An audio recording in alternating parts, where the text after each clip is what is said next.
ಎಲ್ಲರಿಗೂ ನಮಸ್ಕಾರ ಸ್ನೇಹಿತರೆ. ಜ್ಯೋತಿಷ್ಯದ ಪ್ರಕಾರ ಆಗಸ್ಟ್ ತಿಂಗಳಲ್ಲಿ ವೃಷಭ ರಾಶಿಯವರ ವೃತ್ತಿ, ವೈಯಕ್ತಿಕ, ಆರ್ಥಿಕ ಸ್ಥಿತಿ, ಕೌಟುಂಬಿಕ ಜೀವನ ಹಾಗೂ ಪ್ರೀತಿಯ ಜೀವನ ಹೇಗಿರಲಿದೆ, ಈ ವಿಷಯಗಳನ್ನು ಗಮನದಲ್ಲಿಟ್ಕೊಂಡು ವೃಷಭ ರಾಶಿಯವರಿಗೆ ಈ ತಿಂಗಳು ಹೇಗಿರಲಿದೆ ಎನ್ನುವುದರ ರಾಶಿಫಲ ನೋಡೋಣ ಬನ್ನಿ. ಅದಕ್ಕೂ ಮುಂಚೆ ನೀವಿನ್ನು ಚಾನಲ್ಗೆ ಸಬ್ಸ್ಕ್ರೈಬ್ ಆಗಿಲ್ಲ ಅಂದರೆ ಈಗಲೇ ಸಬ್ಸ್ಕ್ರೈಬ್ ಆಗಿ, ಹಾಗೆ ವಿಡಿಯೋಗೆ ಲೈಕ್ ಮಾಡಿ, ವಿಡಿಯೋ ಸ್ಕಿಪ್ ಮಾಡದೆ ಕೊನೆ ತನಕ ನೋಡಿ. ವೃಷಭ ರಾಶಿ ಆಗಸ್ಟ್ ತಿಂಗಳ ಭವಿಷ್ಯ 2025. ವೃಷಭ ರಾಶಿಯವರಿಗೆ ಈ ತಿಂಗಳು ಶುಭ ಮತ್ತು ಅದೃಷ್ಟದಿಂದ ತುಂಬಿರುತ್ತದೆ. ವಿಶೇಷವಾಗಿ ಈ ತಿಂಗಳು ನೀವು ಬಹಳ ದಿನಗಳಿಂದ ಕಾಯುತ್ತಿದ್ದ ವಿಷಯಗಳು ಈಗ ನಿಮ್ಮ ಮುಂದೆ ಬರಬಹುದು. ತಿಂಗಳ ಆರಂಭದಲ್ಲಿ ವೃತ್ತಿ ಮತ್ತು ವ್ಯವಹಾರಕ್ಕೆ ಸಂಬಂಧಿಸಿದಂತೆ ದೀರ್ಘ ಪ್ರಯಾಣಗಳು ಸಾಧ್ಯ. ವ್ಯಾಪಾರ ಮಾಡುವವರಿಗೆ ಮಾರುಕಟ್ಟೆಯಲ್ಲಿ ಇವರ ಇಮೇಜ್ ಬಲಗೊಳ್ಳುತ್ತದೆ ಮತ್ತು ಉತ್ತಮ ಲಾಭದ ಕ್ಷಣಗಳು ಕಂಡುಬರುತ್ತವೆ. ಭವಿಷ್ಯವನ್ನು ಗಮನದಲ್ಲಿಟ್ಕೊಂಡು ನೀವು ಕೆಲವು ದೊಡ್ಡ ನಿರ್ಧಾರಗಳನ್ನು ತೆಗೆದುಕೊಳ್ಳಬಹುದು. ವಿದ್ಯಾರ್ಥಿಗಳು ತಮ್ಮ ಕಠಿಣ ಪರಿಶ್ರಮದ ಪೂರ್ಣ ಫಲವನ್ನು ಪಡೆಯುತ್ತಾರೆ. ವೈಯಕ್ತಿಕ ಜೀವನದಲ್ಲಿಯೂ ಪರಿಸ್ಥಿತಿಗಳು ಸುಧಾರಿಸುತ್ತವೆ. ಕುಟುಂಬದ ಬೆಂಬಲ ಲಭ್ಯವಿರುತ್ತದೆ ಮತ್ತು ಸಂಬಂಧಗಳು ಬಲಗೊಳ್ಳುತ್ತವೆ. ಆದರೆ ತಿಂಗಳ ಮಧ್ಯದಲ್ಲಿ ಸ್ವಲ್ಪ ಆಲಸ್ಯ ಇರಬಹುದು. ವ್ಯವಹಾರದಲ್ಲಿ ಲಾಭ ಸ್ವಲ್ಪ ಕಡಿಮೆಯಾಗಬಹುದು ಮತ್ತು ಉದ್ಯೋಗಿಗಳಿಗೆ ಜವಾಬ್ದಾರಿಗಳ ಹೊರೆ ಹೆಚ್ಚಾಗಬಹುದು. ಆದರೆ ಈ ಪರಿಸ್ಥಿತಿ ಹೆಚ್ಚು ಕಾಲ ಉಳಿಯುವುದಿಲ್ಲ. ಪರಿಸ್ಥಿತಿಗಳು ಮತ್ತೆ ಅನುಕೂಲಕರವಾಗಿರುತ್ತವೆ. ವೃತ್ತಿ ಮತ್ತು ವ್ಯವಹಾರದಲ್ಲಿ ತ್ವರಿತ ಪ್ರಗತಿ ಇರುತ್ತದೆ. ಸಂಬಂಧಗಳಲ್ಲಿ ಸಾಮರಸ್ಯ ಇರುತ್ತದೆ. ಪ್ರೇಮ ಸಂಬಂಧಗಳಲ್ಲಿ ಮಾಧುರ್ಯ ಉಳಿಯುತ್ತದೆ ಮತ್ತು ಆರೋಗ್ಯವು ಸಾಮಾನ್ಯವಾಗಿರುತ್ತದೆ. ಹಣಕಾಸಿನ ಪರಿಸ್ಥಿತಿ. ಹಣಕಾಸಿನ ವಿಚಾರದಲ್ಲಿ ಶಾಂತವಾಗಿರುವಂತಹ ಪರಿಸ್ಥಿತಿಯನ್ನು ನೀವು ಕಾಣಬಹುದಾಗಿದೆ.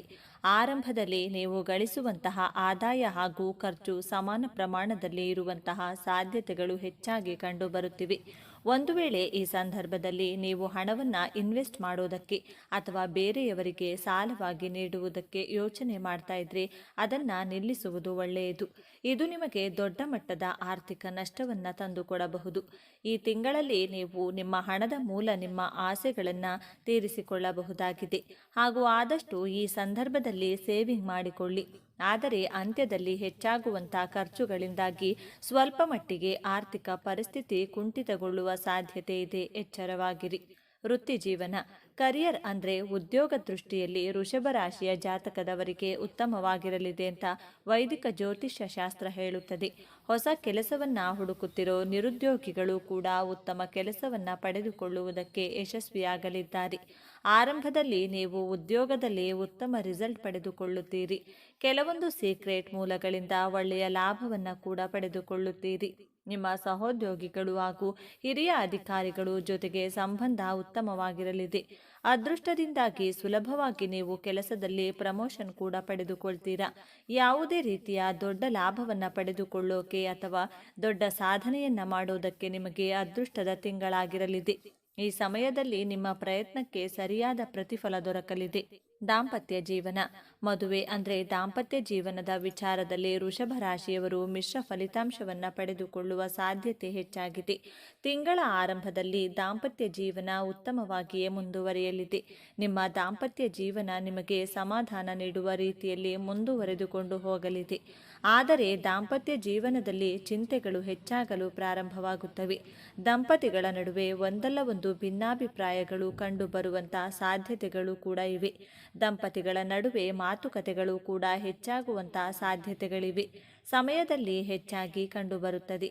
ನಿಮ್ಮ ಮಕ್ಕಳ ಬಗ್ಗೆ ಹೇಳೋದಾದರೆ ಈ ತಿಂಗಳು ನಿಮ್ಮ ಮಕ್ಕಳ ದೃಷ್ಟಿಯಲ್ಲಿ ಉತ್ತಮವಾಗಿರಲಿದೆ. ವ್ಯಾಪಾರ ವ್ಯವಹಾರಗಳ ವಿಚಾರದಲ್ಲಿ ವೃಷಭ ರಾಶಿಯವರಿಗೆ ಲಾಭದಾಯಕವಾಗಿರಲಿದೆ. ವಿಶೇಷವಾಗಿ ತಮ್ಮ ಹೆಂಡತಿಯ ಜೊತೆಗೆ ಸೇರಿಕೊಂಡು ವ್ಯಾಪಾರದಲ್ಲಿ ತಮ್ಮನ್ನು ತಾವು ತೊಡಗಿಸಿಕೊಂಡಿರುವವರಿಗೆ ಹೆಚ್ಚಿನ ಲಾಭವನ್ನು ಪಡೆದುಕೊಳ್ಳುವ ಯೋಗವಿದೆ. ವ್ಯಾಪಾರ ವ್ಯವಹಾರವನ್ನು ಮಾಡುವುದಕ್ಕೆ ವೃಷಭ ರಾಶಿಯವರಿಗೆ ಶುಭ ಸಮಯ. ಈ ಸಮಯದಲ್ಲಿ ವ್ಯಾಪಾರವನ್ನು ಪ್ರಾರಂಭ ಮಾಡಿದರೆ ಕೈತುಂಬ ಲಾಭವನ್ನು ಪಡೆದುಕೊಳ್ತೀರಿ. ನಿಮ್ಮ ವಿರುದ್ಧ ಕೆಲವರು ಕುತಂತ್ರ ಹೂಡುವಂಥ ಸಾಧ್ಯತೆ ಕೂಡ ಇದ್ದು ಹುಷಾರಾಗಿರಿ.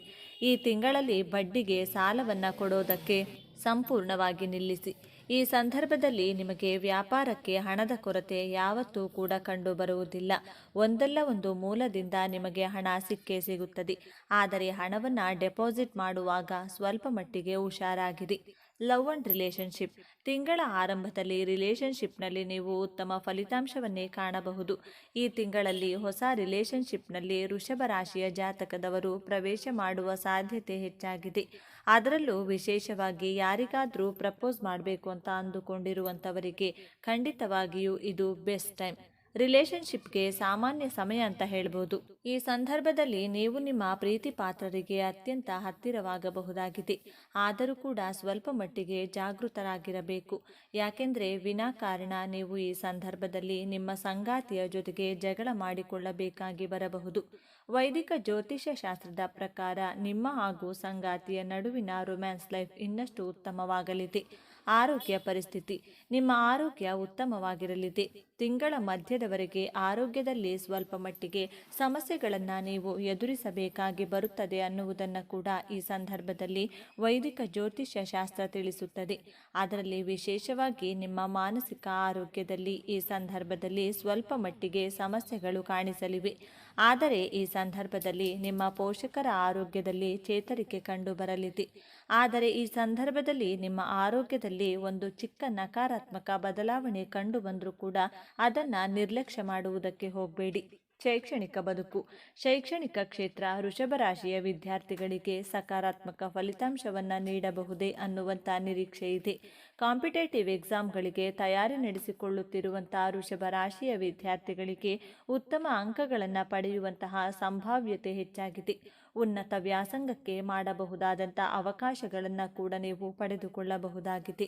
ವಿಶೇಷವಾಗಿ ಈ ತಿಂಗಳ ನಂತರ ಉತ್ತಮ ಫಲಿತಾಂಶವನ್ನು ಪಡೆದುಕೊಳ್ಳಬಹುದಾಗಿದೆ. ಇದೇ ಸಂದರ್ಭದಲ್ಲಿ ಒಳ್ಳೆಯ ವಿದ್ಯಾಸಂಸ್ಥೆಗೆ ಅಡ್ಮಿಷನ್ ಪಡೆದುಕೊಳ್ಳುವ ಪ್ರಯತ್ನವನ್ನು ನಡೆಸುತ್ತಿರುವ ವಿದ್ಯಾರ್ಥಿಗಳಿಗೆ ಯಶಸ್ಸು ದೊರಕಲಿದೆ. ಉನ್ನತ ವ್ಯಾಸಂಗಕ್ಕಾಗಿ ವಿದೇಶಕ್ಕೆ ಹೋಗಬೇಕು ಎನ್ನುವಂಥ ಇಚ್ಛೆಯನ್ನು ಹೊಂದಿರುವಂಥ ವಿದ್ಯಾರ್ಥಿಗಳಿಗೂ ಕೂಡ ಈ ಸಂದರ್ಭದಲ್ಲಿ ಗುಡ್ ನ್ಯೂಸ್ ಸಿಗಲಿದೆ. ವೃಷಭ ರಾಶಿಯ ವಿದ್ಯಾರ್ಥಿಗಳು ತಾವಂದುಕೊಂಡ ರೀತಿಯಲ್ಲಿ ಫಲಿತಾಂಶವನ್ನು ಪಡೆಯಲಿದ್ದಾರೆ. ಮದುವೆ ಯೋಗ.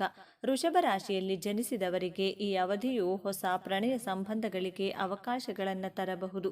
ನೀವು ಅವಿವಾಹಿತರಾಗಿದ್ದರೆ ಹೊಸ ಜನರನ್ನು ಭೇಟಿಯಾಗಲು ಇದು ಉತ್ತಮ ಸಮಯವಾಗಿದೆ. ನೀವು ಈಗಾಗಲೇ ಸಂಬಂಧದಲ್ಲಿದ್ದರೆ ಹಂಚಿಕೊಂಡ ಅನುಭವಗಳು ಮತ್ತು ಪ್ರಾಮಾಣಿಕ ಸಂವಹನದ ಮೂಲಕ ನಿಮ್ಮ ಬಂಧವನ್ನು ಬಲಪಡಿಸುವ ಸಮಯ ಇದು.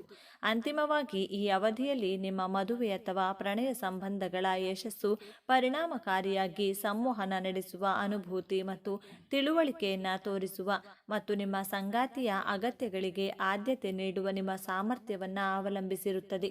ಪರಿಹಾರಗಳು. ದೇವಾಲಯಗಳಿಗೆ ಭೇಟಿ ನೀಡುವುದು ನಿಮ್ಮ ವೃತ್ತಿ ಜೀವನ ಮತ್ತು ವೈಯಕ್ತಿಕ ಜೀವನಕ್ಕೆ ಅದೃಷ್ಟವನ್ನು ತರುತ್ತದೆ. ನೀವು ಯಾವುದೇ ಅಡೆತಡೆಗಳನ್ನು ಗಮನಿಸಿದಾಗ ನಿಮ್ಮ ಹತ್ತಿರದ ದೇವಾಲಯಗಳಿಗೆ ಭೇಟಿ ನೀಡಲು ಪ್ರಯತ್ನಿಸಿ ಮತ್ತು ನಿಮ್ಮ ಸಾಮರ್ಥ್ಯಕ್ಕೆ ಅನುಗುಣವಾಗಿ ದಾನ ಮಾಡಿ. ಇತರರಿಗೆ ಸಹಾಯ ಮಾಡುವುದು ಅದೃಷ್ಟವನ್ನು ತರುತ್ತದೆ ಮತ್ತು ದೀರ್ಘಾವಧಿಯಲ್ಲಿ ನಿಮ್ಮನ್ನು ತೊಂದರೆಗಳಿಂದ ದೂರವಿರಿಸುತ್ತದೆ ಎಂಬುದನ್ನು ಯಾವಾಗಲೂ ನೆನಪಿಡಿ. ಅಗತ್ಯವಿರುವ ಜನರಿಗೆ ಆಹಾರ ಪದಾರ್ಥಗಳು ಮತ್ತು ಬಟ್ಟೆಗಳನ್ನು ದಾನ ಮಾಡಿ. ನಿಯಮಿತವಾಗಿ ವ್ಯಾಯಾಮ ಮಾಡುವ ಮೂಲಕ ನಿಮ್ಮ ಆರೋಗ್ಯದ ಬಗ್ಗೆ ಗಮನ ಹರಿಸುವುದು ಒಳ್ಳೆಯದು. ಸೂರ್ಯ ನಮಸ್ಕಾರ ಮಾಡುವುದು ಮತ್ತು ಆದಿತ್ಯ ಹೃದಯ ಸ್ತೋತ್ರವನ್ನು ಪಠಿಸುವುದು ಈ ವರ್ಷ ನಿಮ್ಮ ಆರೋಗ್ಯ ಸ್ಥಿತಿಯನ್ನು ಸುಧಾರಿಸುತ್ತದೆ. ದಕ್ಷಿಣಾಮೂರ್ತಿ ಅಥವಾ ದತ್ತಾತ್ರೇಯನನ್ನು ಪೂಜಿಸಿ, ಶ್ರೀ ರುದ್ರಂ ಪಠಿಸಿ, ಗುರು ಸ್ತೋತ್ರವನ್ನು ಪಠಿಸಿ ಮತ್ತು ಗುರುವಾರ ಉಪವಾಸವನ್ನು ಆಚರಿಸಿ. ಗುರುವಾರ ಹಳದಿ ಮಣಿಯನ್ನು ಧರಿಸಿ ಮತ್ತು ದತ್ತಾತ್ರೇಯ ಭಗವಂತನನ್ನು ಪೂಜಿಸಿ. ಮಕ್ಕಳಿಗಾಗಿ ಮಹಾಮೃತ್ಯುಂಜಯ ಜಪ ಮಾಡಿ, ಲಕ್ಷ್ಮೀ ಪೂಜೆ ಮಾಡಿ, ಕನಕಧಾರಾ ಸ್ತುತಿ ಅಥವಾ ಇತರ ಯಾವುದೇ ಲಕ್ಷ್ಮೀ ಸ್ತೋತ್ರವನ್ನು ಪಠಿಸಲು ಪ್ರಯತ್ನಿಸಿ. ಶಿವ ಮತ್ತು ಶನಿದೇವರನ್ನು ಪೂಜಿಸುವುದರಿಂದ ನಕಾರಾತ್ಮಕ ಪರಿಣಾಮ ಕಡಿಮೆಯಾಗುತ್ತದೆ. ಬಡ ವಿದ್ಯಾರ್ಥಿಗಳು ಮತ್ತು ಬಡ ವೃದ್ಧರಿಗೆ ದಾನ ಮಾಡಿ. ಸ್ನೇಹಿತರೆ, ಈ ಮಾಹಿತಿ ನಿಮಗೆ ಇಷ್ಟವಾಗಿದ್ದಲ್ಲಿ ದಯವಿಟ್ಟು ಶೇರ್ ಮಾಡಿ, ಲೈಕ್ ಮಾಡಿ ಮತ್ತು ನಮ್ಮ ಚಾನಲ್ಗೆ ಸಬ್ಸ್ಕ್ರೈಬ್ ಆಗಿ. ಎಲ್ಲರೂ ಭಕ್ತಿಯಿಂದ ಓಂ ಶ್ರೀ ಶನೇಶ್ವರ ನಮಃ ಅಂತ ಕಮೆಂಟ್ ಮಾಡಿ. ಧನ್ಯವಾದಗಳು.